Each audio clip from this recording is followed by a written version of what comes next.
ঝিনাইদহ জেলা এই ওজোপাটিকা বিদ্যুৎ বিভাগের হয়নি আমাদের। তারপরে আমাদের এখানে যারা বেতন পায় সেটা মানে বলার অপেক্ষা নাই। আমাদের একটাই দাবি, আমরা যারা লাইভ অবগত করছি আমাদের সবাইকে একটা ব্যবস্থা করুন।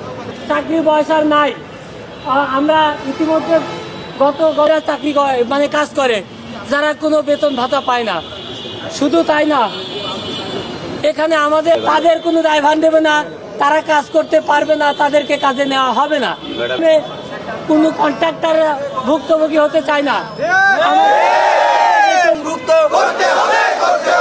আমাদের দাবি করে দেবো।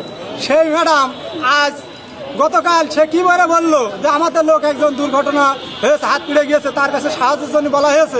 সে বলছে তোমরা